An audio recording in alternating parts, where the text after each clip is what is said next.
En bref, aujourd'hui, on va faire une pause entre deux vidéos pour parler d'un truc un peu plus d'actualité pour beaucoup d'entre vous. D'ici un mois se dérouleront les épreuves du bac, et ça tombe bien parce que le ministère de l'Éducation nationale m'a demandé de vous en parler. En bref.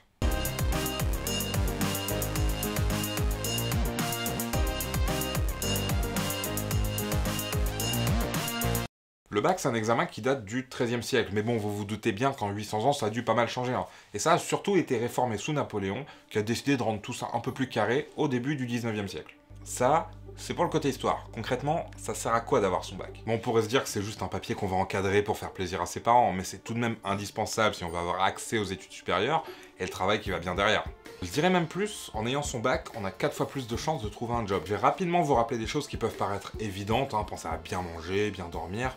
Le but, c'est d'arriver en forme pour bosser. On est tout de même beaucoup plus efficace comme ça. Après, on va parler de choses qui nous concernent un petit peu plus ici. Dans quelques mois, certains d'entre vous vont passer l'épreuve d'histoire géo. En fonction de votre filière, il y aura sûrement une composition d'histoire et un croquis de géographie à réaliser.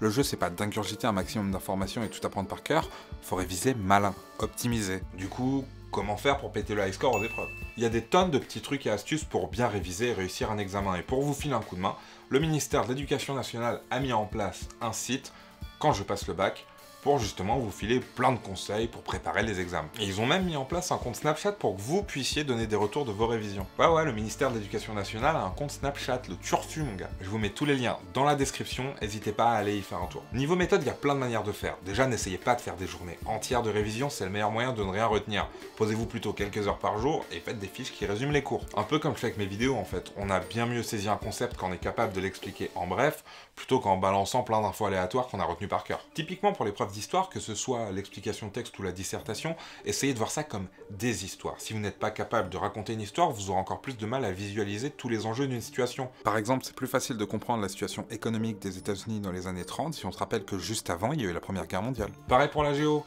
Retenir des lieux de manière mécanique sur une carte ou des zones géographiques, c'est pas mal, mais si on peut les relier à des choses concrètes de la vie réelle, on est quand même beaucoup mieux. Par exemple, si on se rappelle que la plupart des capitales européennes sont le long de grands fleuves, il n'y a qu'à remonter la Tamise depuis la Manche, et bim, vous tombez sur Londres. Le truc pour bien imprimer les infos, c'est de s'y mettre bien longtemps à l'avance, genre commencer les fiches dès maintenant. Enfin, à la fin de la vidéo, hein, mais vous avez l'idée. L'épreuve d'histoire géo a ses particularités, et en dehors de relire vos cours, vous avez la chance d'avoir à disposition des tonnes de films, à ne pas prendre au pied de la lettre bien sûr. De documentaires, de livres, de conférences, de séries, de vidéos YouTube pour mieux saisir des notions, des contextes, voire des périodes tout entières.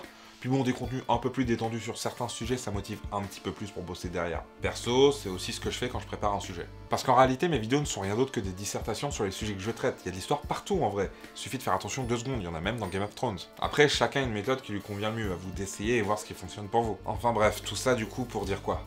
Les examens, c'est un truc vieux comme l'éducation, ça a toujours permis de valider les acquis et les connaissances. Ça peut paraître anodin comme ça, mais ça apporte beaucoup de pouvoir se dire qu'on a travaillé dur toutes ces années et qu'on a réussi. Après, comme tous les examens, c'est pas toujours évident, mais si vous vous posez tranquillement et que vous vous préparez bien, tout devrait bien se passer. Mon diplôme à moi, il commence à se faire vieux, le bac, je l'ai eu il y a 10 ans, mais les méthodes qui m'ont servi pour l'avoir à l'époque sont toujours valables aujourd'hui. Et je dirais même plus, c'est des mécanismes qui vous serviront toute votre vie. Même si vous bossez tout au long de l'année, on sait tous très bien que vous allez commencer à bachoter plus intensément d'ici peu. Alors ménagez-vous, bossez bien et bon courage pour les épreuves. Enfin bref.